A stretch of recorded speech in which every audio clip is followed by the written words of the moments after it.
viu? Viu, irmãos? Essa conexão Ribeiro de Abreu e Belmonte tem sido uma bênção. Glória a Deus, já fizemos intercâmbio da juventude aqui já, tem sido sempre uma bênção. Bom, irmãos, a gente está seguindo nas quartas-feiras aí aqui, né, com o estudo da carta de Tiago, né, e hoje a gente vai para o último capítulo dessa carta, por isso que eu queria que você abrisse aí a sua Bíblia comigo então, na carta de Tiago, no capítulo de número 5. Nós vamos hoje expor aqui os primeiros 6 versículos do capítulo 5 da carta de Tiago, amém?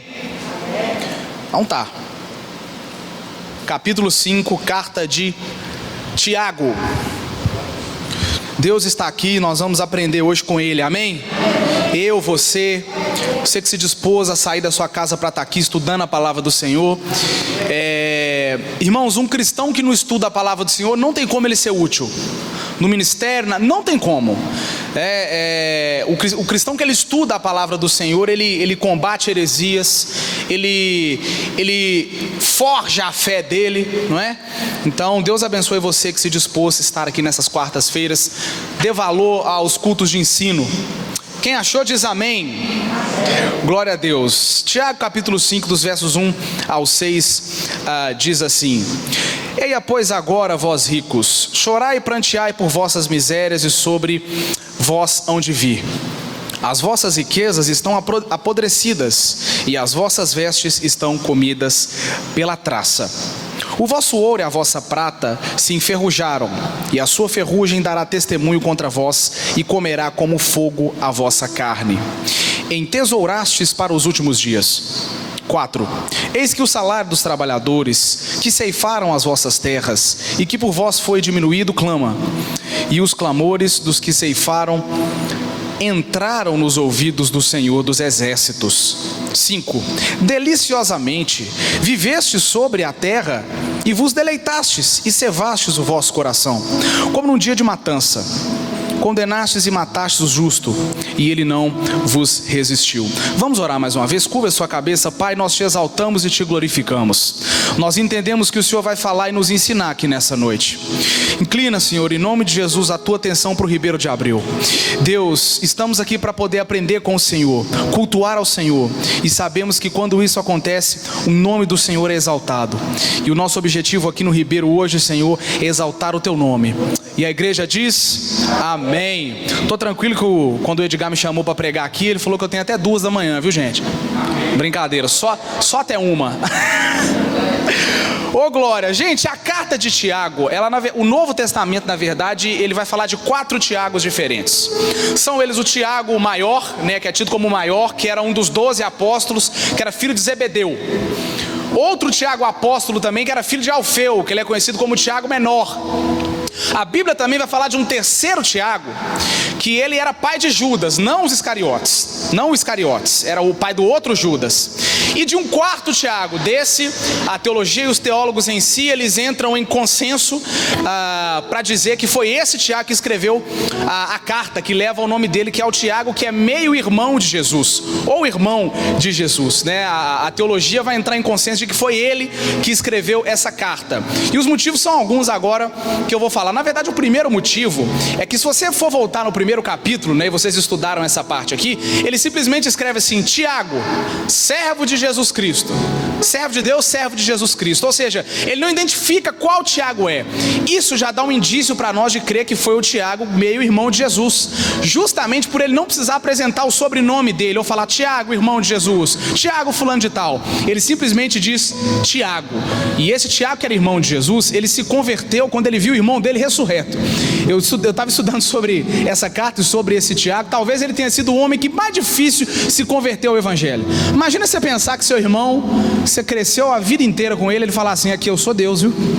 Eu sou filho de Deus, ressuscitei. Imagina, você, rapaz, o que é isso? Eu vi você crescer, menino, né? E a história vai dizer que Tiago, que esse Tiago aqui, que é o irmão de Jesus, ele se converteu quando ele viu Jesus ressurreto. Aí sim ele se converteu e se tornou um dos homens mais influentes da igreja primitiva. Mais influentes da igreja primitiva. É por isso que o consenso maior, que foi ele que escreveu essa carta, justamente por ele não se identificar, porque ele já tinha um respeito muito grande na igreja primitiva, né? Ele liderava uma das igrejas daquela época. Ele escreveu essa epístola da Palestina. O destino dessa carta, alguns entram em discussão, porque ele diz assim: as 12 tribos que estão na dispersão, né? Muitos vão dizer que essa dispersão eram os cristãos que estavam correndo da perseguição, né? Que começou ali na igreja primitiva com o primeiro mártir da igreja, que foi Estevão, né? A história vai dizer que depois que Estevão morreu, os cristãos ficaram com medo, começaram a se espalhar um para o lado e para o outro. É por isso que Tiago vai escrever essa carta dizendo: as 12 tribos que estão em dispersão. Outros vão dizer que essas 12 tribos, obviamente, vai falar da nação de Israel, né? Da área de Judá, da região de Judá, né? Mas a gente entra em consenso, na verdade, os teólogos, que essa carta de Tiago, na verdade, ela tem um conhecimento universal, né? Muitos dizem que ela é uma epístola universal, justamente por falar de forma muito universal. Ela contém mais de 100 afirmações de Tiago com relação à vivência cristã. A carta que Tiago escreveu, ela é muito prática, né? Ele não fica muito de lenga-lenga, né? Ele chega e fala assim: gente, é isso, isso e isso. Ele fala da vivência prática do cristão, né? Tanto é que o nosso querido reformador, o Martinho Lutero, ele vai dizer que a carta de Tiago é a carta de palha, né? Porque ele, na verdade, ficou bravo quando Tiago escreveu que a fé sem obras, ela é morta. Esse é um dos versículos mais conhecidos da Bíblia, e Lutero não entendeu isso, por isso que ele ficou bravo. Eu até entendo isso, né? Porque à primeira vista, quando a gente lê isso, a gente pensa: tá querendo dizer então, Tiago, que a salvação é por obras? É isso mesmo? Na verdade, não foi isso que Tiago quis escrever. Ele não contradizeu Paulo em momento nenhum. Paulo diz que a salvação é pela justificação em Jesus Cristo. E Tiago, quando ele quer dizer que a fé sem obras, ela é morta, na verdade ele está dizendo que as obras que nós praticamos é um resultado da justificação que Cristo nos deu. Amém até aqui?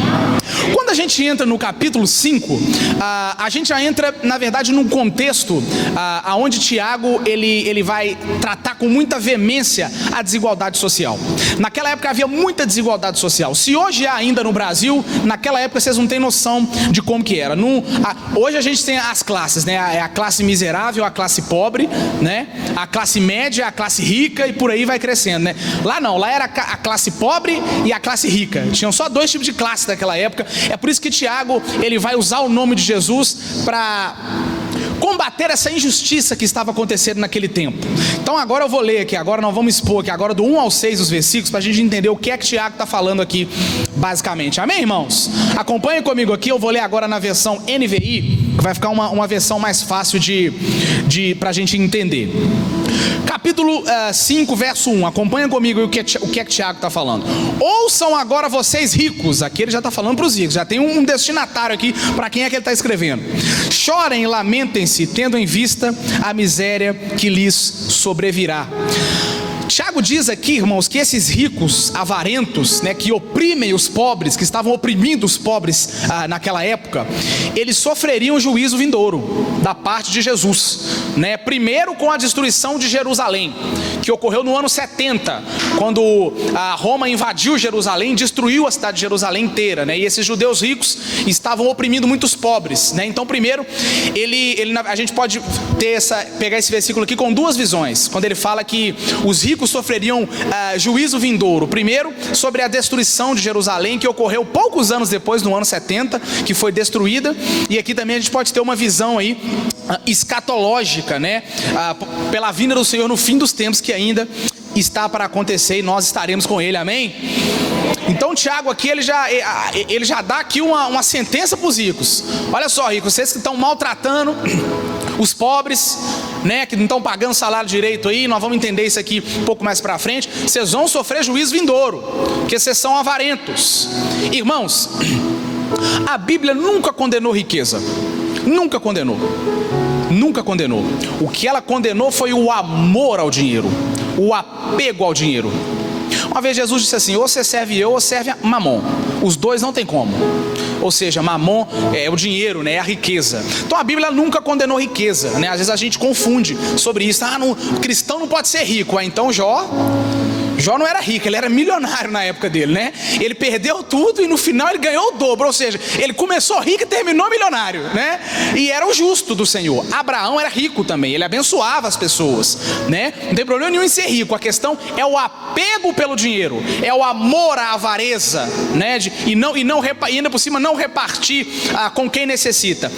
Esses eram os ricos daquela época. É por isso que Tiago condena veementemente o que eles estão fazendo aqui. No primeiro versículo ele já diz: vocês vão sofrer juízo vindouro da parte de Deus pelo que vocês estão fazendo. Primeiro juízo ocorreu poucos anos depois, na invasão a Jerusalém no ano 70. É por isso que aquele Tiago, filho de Zebedeu, não tem como ter escrito essa carta de Tiago, porque ele sofreu martírio. Ele foi o primeiro apóstolo a ser morto naquele banho de sangue feito por Herodes, né? A Bíblia diz que ele foi morto pela espada, e no mesmo tempo ali Pedro foi liberto da prisão pelo anjo, né?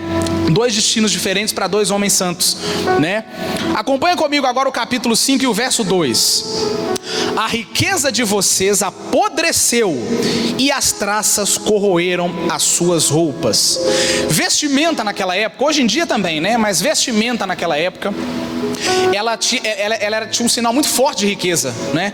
Ela representava muita riqueza naquela época, né? E os ricos daquela época, eles tinham inúmeras roupas, a ponto de ter tanta roupa que tinha roupa que eles nem usavam, e deixava lá, as roupas apodreciam, mas eles não compartilhavam com os pobres. Pobre naquela época, que na época eram os camponeses, eram os trabalhadores desses ricos, eles tinham uma roupa só para vestir, irmãos, enquanto os ricos tinham várias roupas, aquele armário grandão assim, vocês já viram? Aqueles armários branco assim, bonito, né?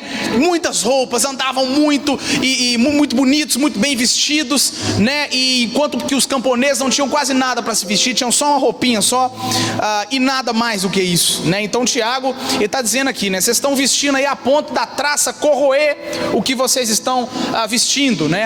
Vocês não conseguem nem usar o tanto de roupa que vocês compraram, né? E as roupas estão apodrecendo dentro do armário de vocês, e Tiago está condenando esse tipo de coisa, né? Que eles estão exagerando, né? Era uma vida espalhafatosa, era uma vida de muito exagero, né? Então Tiago está condenando isso aqui, o nosso querido Tiago que escreveu essa carta. Vamos seguir para o versículo 3.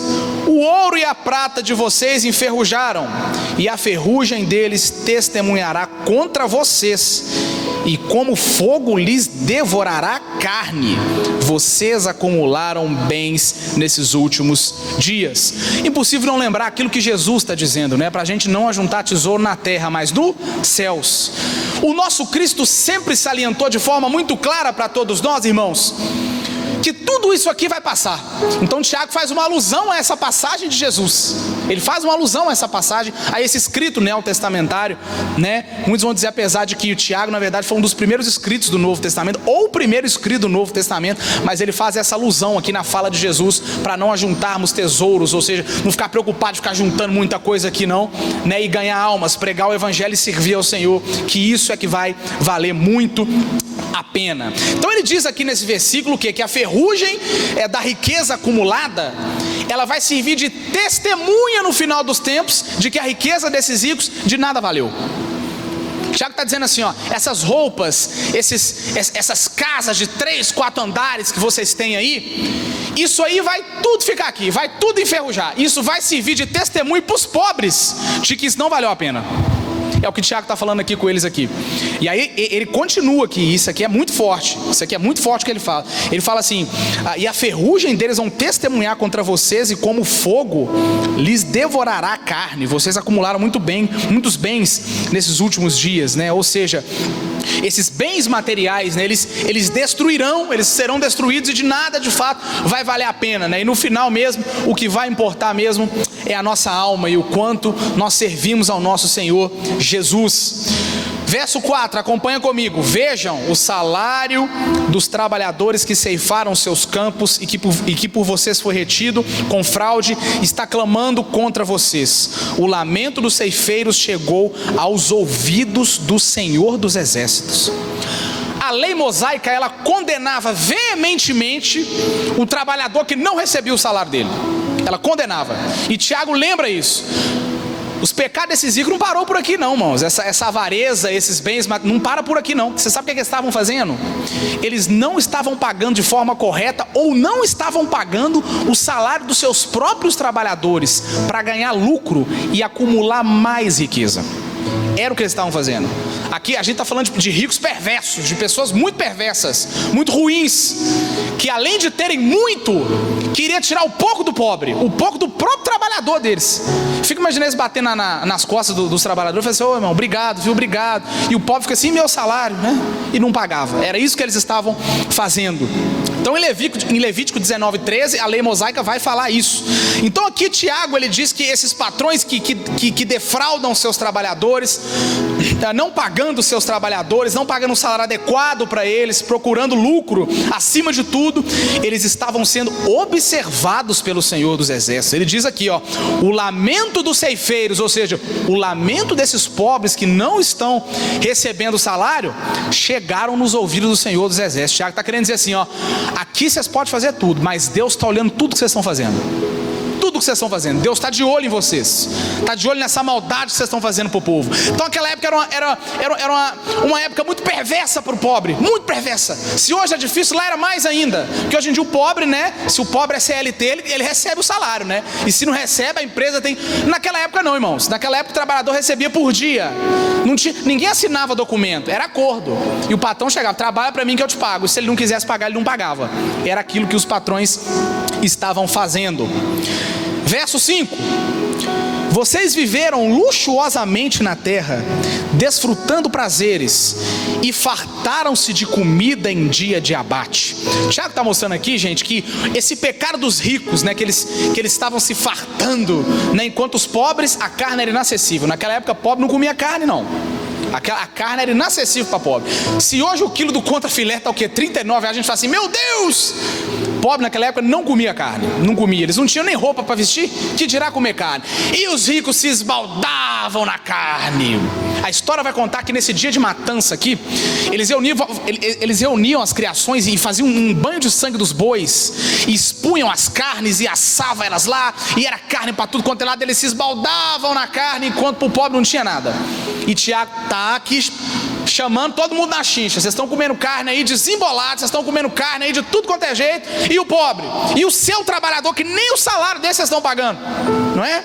Então Tiago tá fazendo isso aqui. Esse versículo no decorrer da história, ele também ganhou caráter escatológico, ou seja, ele ganhou caráter de fim dos tempos, porque quando Tiago está falando aqui, ó, vocês viveram luxuosamente na terra, desfrutando de prazeres, e fartaram-se de comida em dia de abate. Ele também está dizendo aqui que os próprios ricos estão engordando para o dia de abate, para o dia do juízo final, no qual ali de nada isso vai adiantar.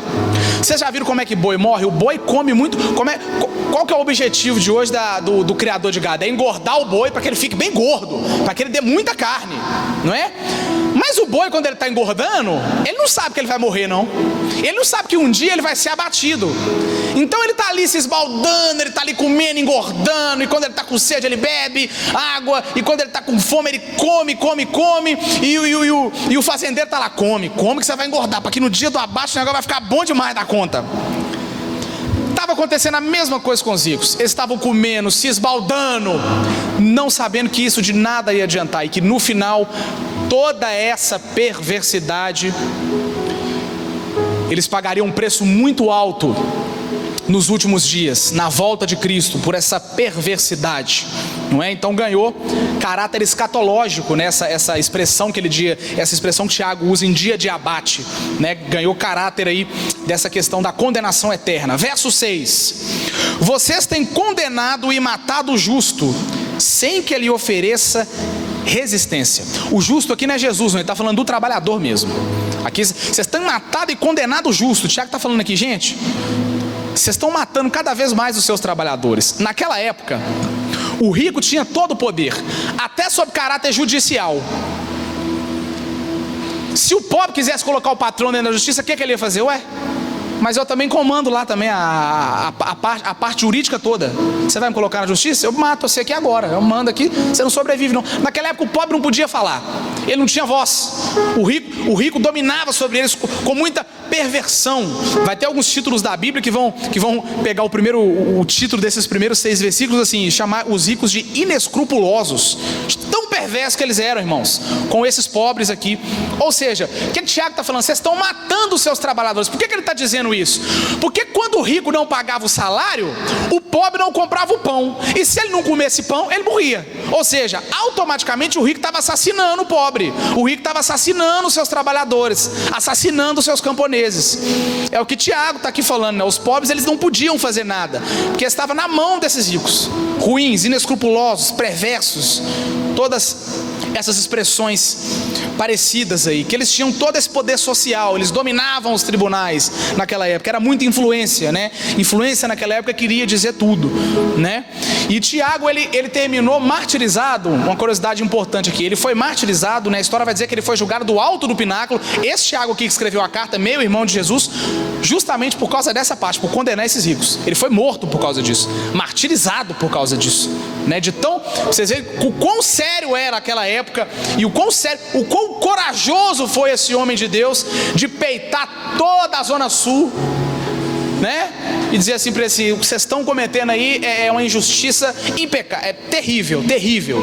Isso aí não vai ter perdão para Deus, vocês estão fazendo não. Se vocês não se arrepender, não vai ter perdão não. É muita maldade que vocês estão fazendo. E Deus está vendo isso tudo. Era o que Tiago estava falando. Ele foi morto ali por volta da década de 60 depois de Cristo. Alguns vão dizer que é o ano 62, né? Foi esse ano que Tiago foi morto, né? Quando ele foi jogado do alto do pináculo, ele caiu lá embaixo e ainda foi espancado até a morte. Foi assim que esse Tiago aqui, que ele morreu, né? Então, em resumo, irmãos, Tiago aqui, ele não está condenando a posse de bens, não está condenando posse de bens, riqueza, mas sim aqueles que levam uma vida extravagante, que são avarentos, que maltratam os pobres. É isso aqui o que ele está falando, né? Eles levam essa vida extravagante, ignorando o próximo, acumulando juízo para si mesmo, né? O que eles estavam acumulando, né?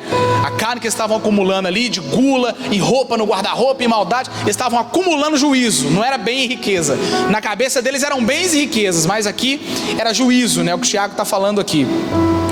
Deus, irmãos, Ele sempre vai nos chamar para prestar contas do que nós estamos fazendo aqui. Sempre. Da forma que nós estamos ganhando dinheiro, da forma como nós tratamos as pessoas. Então Tiago é esse cara, que ele está falando sobre essa questão de ser bom, de ser um homem bom para a sociedade, de acabar com essa injustiça social. Ele briga muito sobre isso, né? Ele é considerado o Amós do Novo Testamento por causa disso. Outros vão dizer que ele é considerado Provérbios do Novo Testamento por nos explicar a fé muito simples e de forma muito prática, né? Então agora eu vou fazer um panorama agora. Nós vamos estudar aqui agora um panorama bíblico agora sobre o que é que a sociedade vai falar de dinheiro e o que é que a Bíblia vai falar sobre dinheiro. Amém? Glória a Deus. Vamos lá. Vou tentar falar os 10 pontos aqui. Deus abençoe que eu tenha tempo de fazer isso. Acho que vai dar tempo. Vamos lá. O que é que a sociedade vai dizer sobre dinheiro? Eu peguei aqui 10 falácias da sociedade sobre dinheiro e comparei sobre o que é que a Bíblia diz sobre isso. Exatamente, eu fiz esse quadro comparativo, né? Vamos pegar a primeira falácia aqui da sociedade de hoje, tá? Aí vão aqui para o século 21 aqui, quarta-feira, 2020. O que é que a sociedade vai dizer? Que o dinheiro traz liberdade. Quem já ouviu isso aqui? O dinheiro dá liberdade pra gente. Liberdade pra você comprar o que você quiser. Você é livre com dinheiro. Livre com dinheiro. O dinheiro faz a gente ser livre. Com dinheiro o cara que é rico, ele é livre demais. Ele é livre, ele não tem problema. Ele é um cara livre, ele não tem que coçar a cabeça por pagar conta. Ele é uma pessoa livre, ele é uma pessoa que precisa preocupar com isso. Então é o que a sociedade prega, né? É o que a sociedade fala, né? É umas falácias que às vezes até nós mesmos já falamos, né? Em algum tempo. Então, o que é que a Bíblia diz sobre essa parte? A Bíblia vai dizer, na verdade, que o dinheiro buscado de forma exagerada, ele pode trazer prisão. E uma prisão que, se não sair, ela leva ao juízo eterno e ao inferno. Abra sua Bíblia comigo em 1 Timóteo, no capítulo 6. Volta umas páginas para trás aí. 1 Timóteo, capítulo de número 6, o verso 9.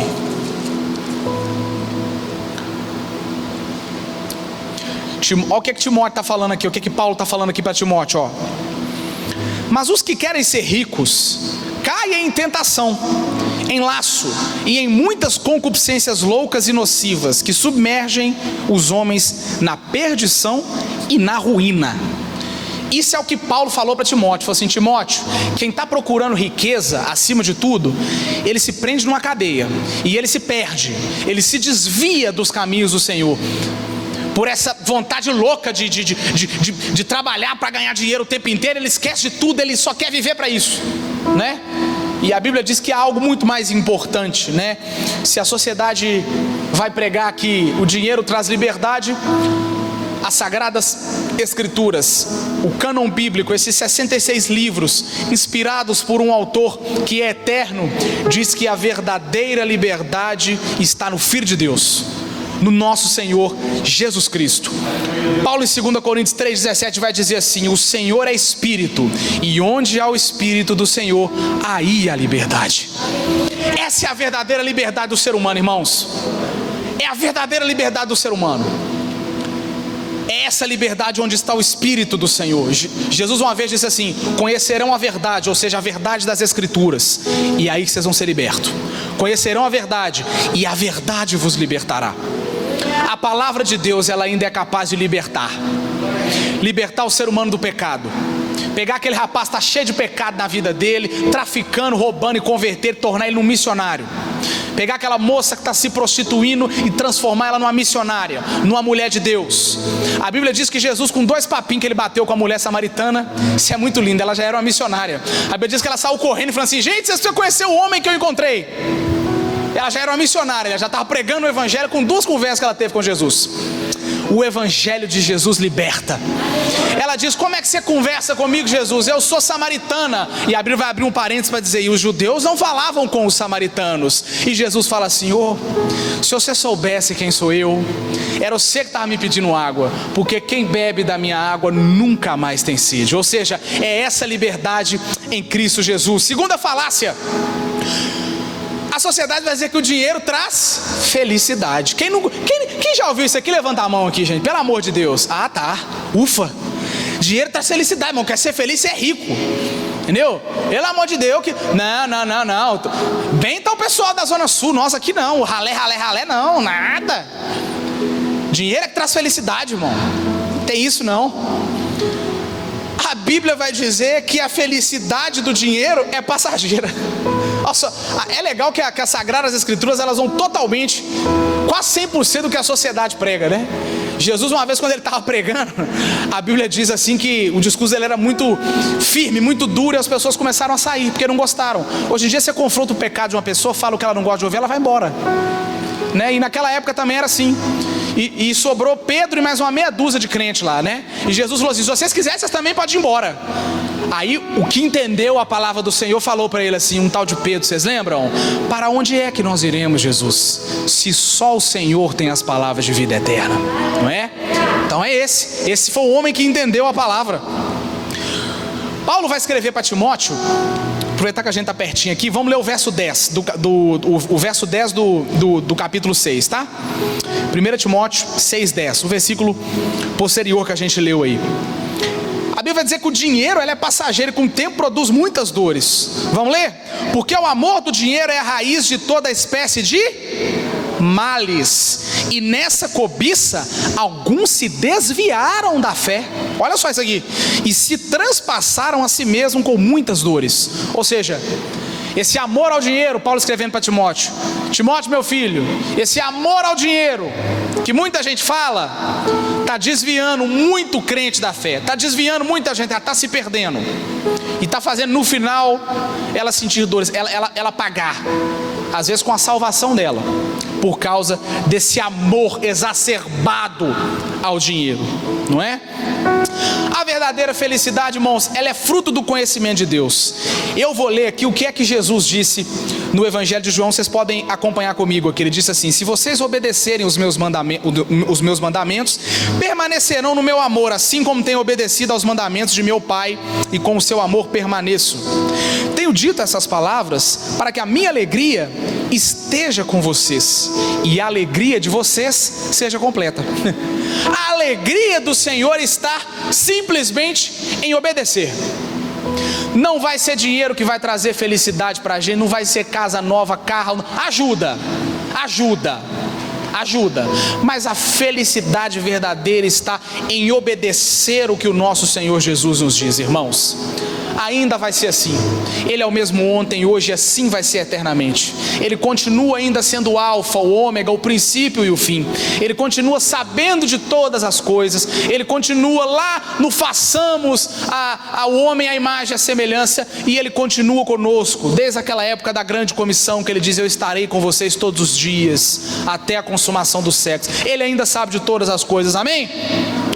Terceira falácia: a sociedade vai dizer que o dinheiro traz segurança. Claro, dinheiro traz segurança. Quem é que não é seguro quando tem muito dinheiro? Eu estou seguro, né? A pessoa quando ela tem muito dinheiro, a pessoa: eu sou segura.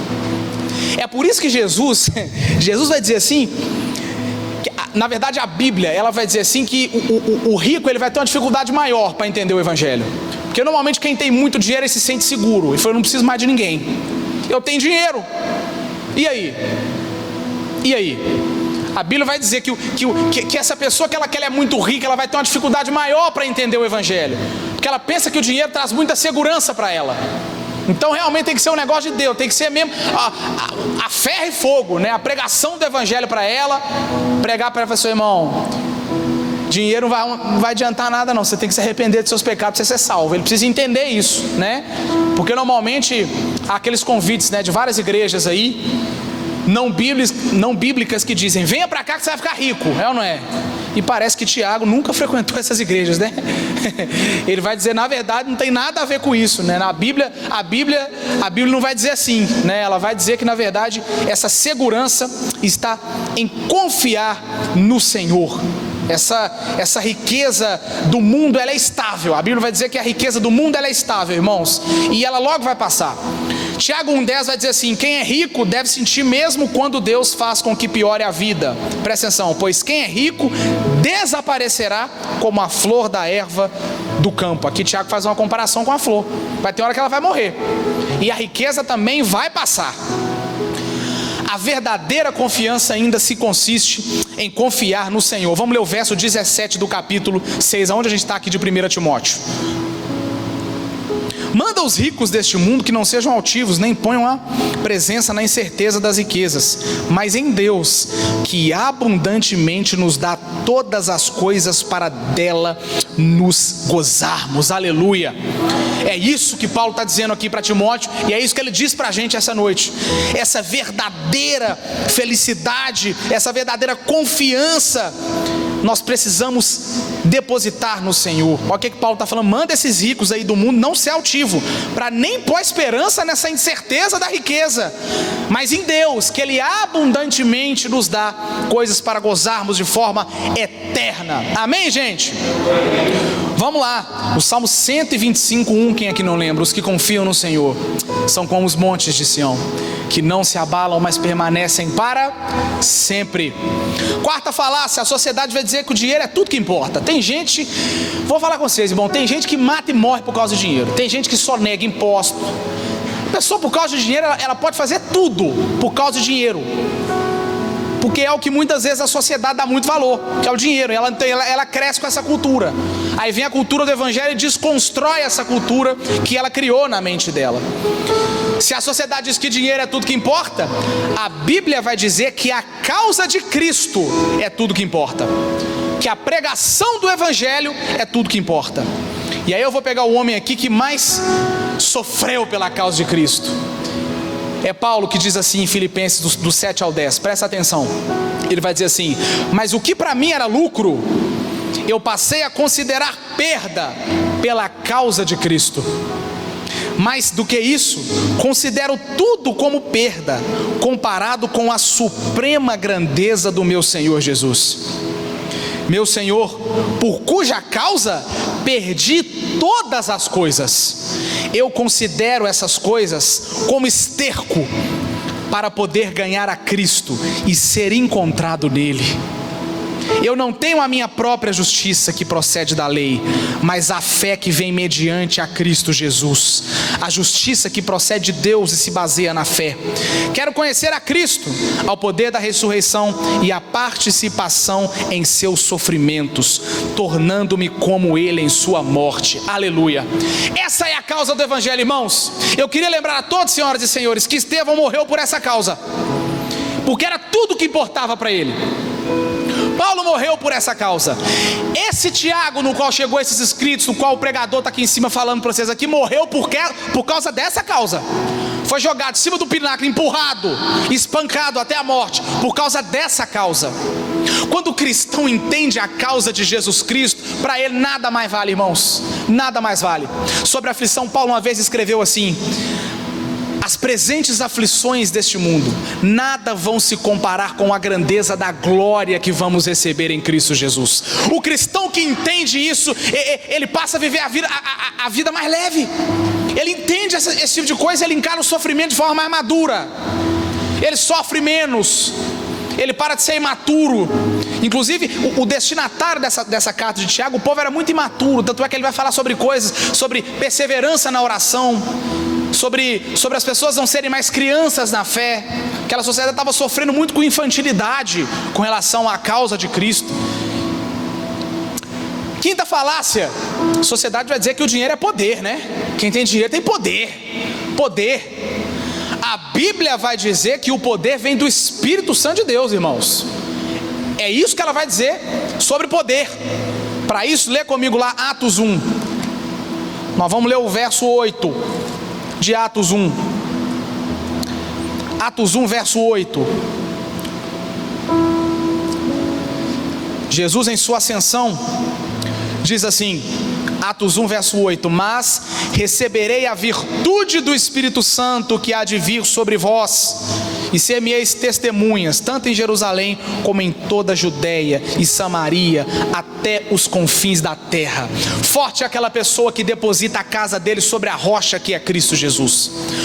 Forte é a pessoa que deposita todas as suas esperanças, ela crê que o Senhor, Ele tem tudo e todos sobre as mãos dele. Ele ainda é autossuficiente para todas as coisas. Forte é a pessoa que confia no Senhor. Forte é a pessoa que morre pela causa de Cristo, se preciso. Forte é essa pessoa que deposita a esperança no Senhor. Jeremias uma vez escreveu assim: eu quero trazer à memória aquilo que me dá esperança. Ele estava lembrando das coisas que o Senhor já havia feito. Quando os espias foram mandados à terra, Moisés mandou os 12 espias, eles voltaram e 80% do relatório era negativo. Vocês lembram disso? E os outros 20 era positivo. Os outros 20 era Josué e Calebe. 80% do pessoal falou assim: não dá. Lá tem uns gigantes lá e os caras é forte. Não tem como não. Vai morrer todo mundo. Não vai dar não. Josué e Calebe falou assim: peraí, gente, vocês esqueceram do que é que o Senhor já fez por nós? Vocês esqueceram que quando a gente estava a ponto de morrer a fio da espada, Ele abriu o mar para a gente passar? Vocês esqueceram de quando a gente teve fome, Ele mandou chover carne do céu? Vocês esqueceram que quando a gente teve sede, Ele tirou a água da rocha? Vocês esqueceram de tudo isso? Vamos confiar no Senhor, porque é Ele que tem todo o poder. Ou seja, a pessoa que tem poder é aquela pessoa cheia do Espírito Santo de Deus. Eu escutei uma frase desde criancinha, né, que o diabo, ele não tem medo de anel de formatura, ele não tem medo de bacharelado, mestrado, doutorado, terno, gravata, sapato social, salto alto, vestido longo, ele não tem medo de nada disso. Mas se tem uma coisa que ele é obrigado a respeitar, é quando ele encontra um crente que é cheio do Espírito Santo de Deus, cheio de Deus. Aí ele respeita. É quando a pessoa é cheia do Espírito Santo de Deus, mesmo ela sendo rico, mesmo ele sendo poliglota, ele não se envergonha do Evangelho de Cristo, porque ele ainda continua, assim como Paulo disse, sendo o poder de Deus para a salvação de todo aquele que nele crê. Amém? Glória a Deus por isso. Sexta falácia: o dinheiro faz de você uma pessoa de sucesso. Quem é rico é sucesso, né? A Bíblia vai dizer que o sucesso é fruto de conhecer e obedecer o Senhor. Só isso. A Bíblia diz que o sucesso é esse. Quer ver? Vai comigo para Josué.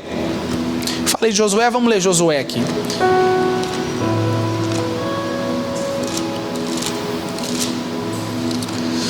Livro que escreveu Josué. Nós vamos ler o verso 1 de Josué, tá?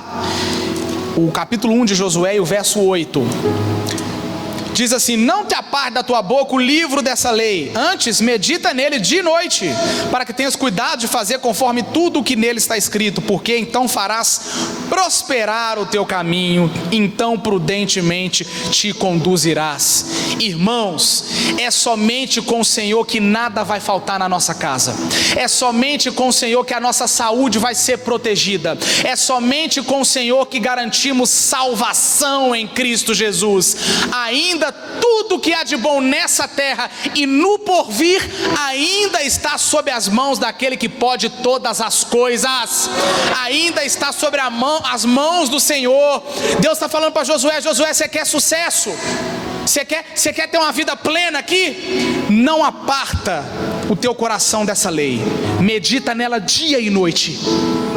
O que é que nós estamos fazendo com esse livro aqui, irmãos? Que está aqui.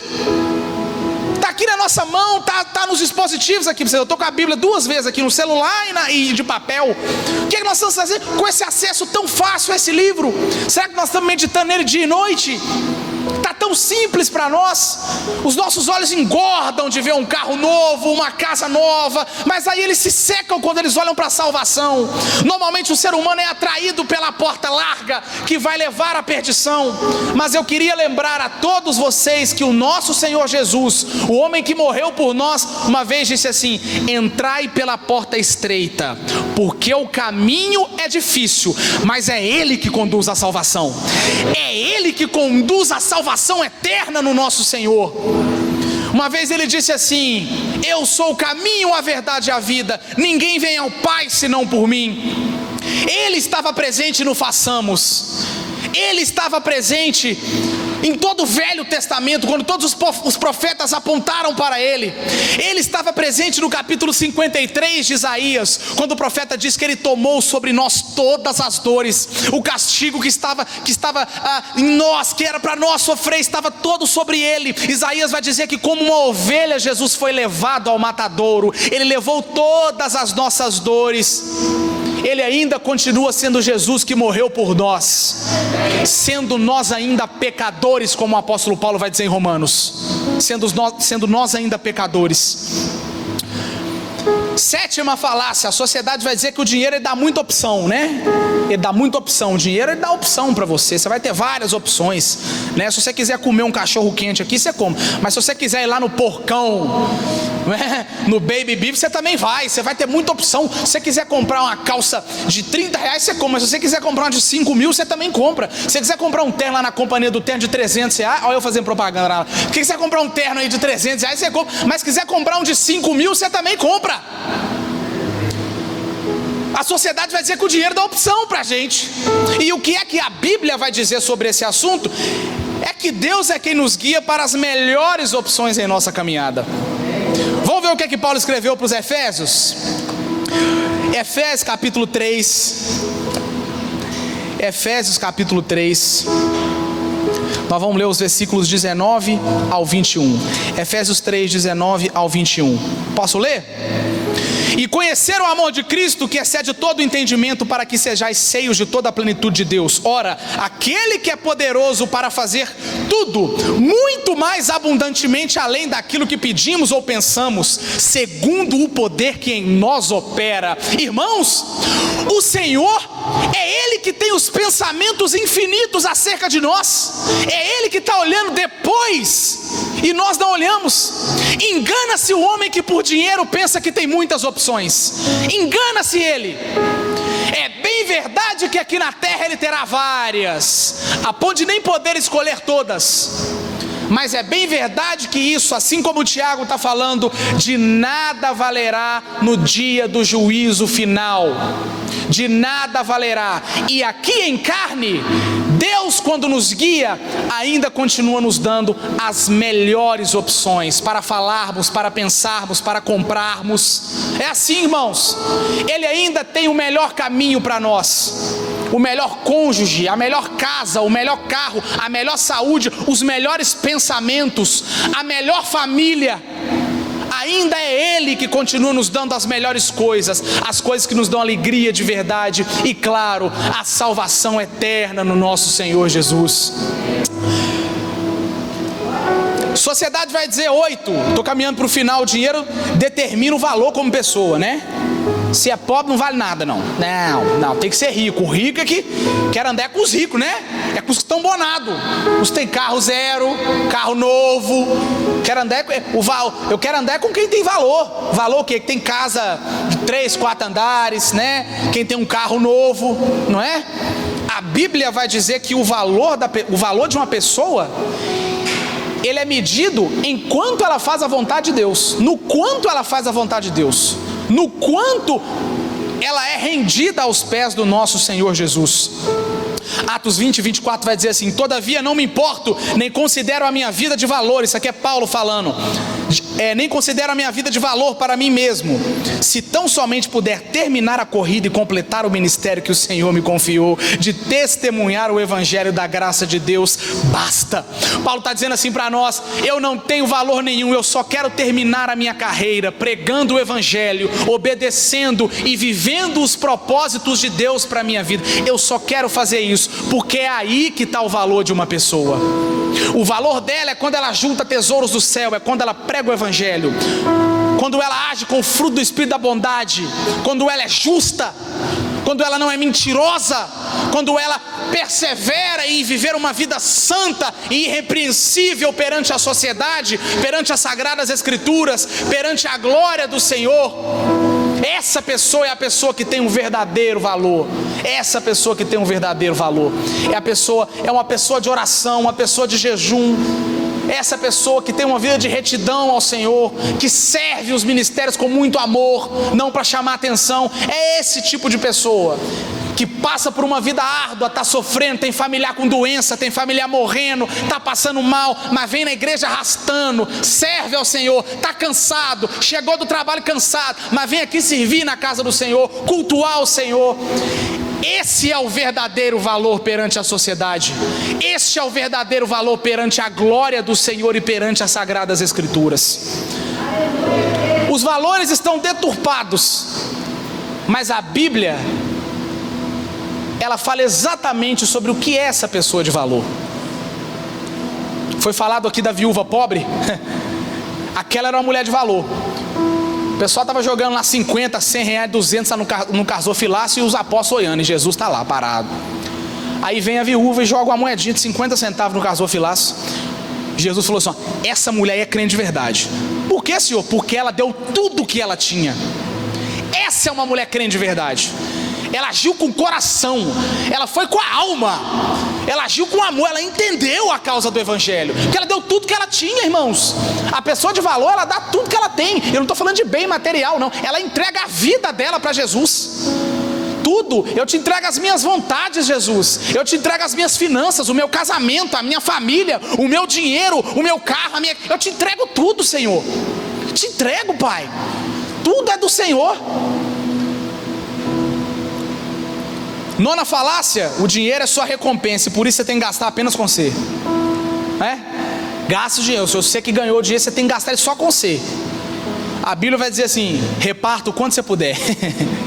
Reparta o que der para repartir, reparte. 1 Timóteo 6, 18, 19: ordeno-lhes que pratiquem o bem, sejam ricos em boas obras, generosos e prontos para repartir.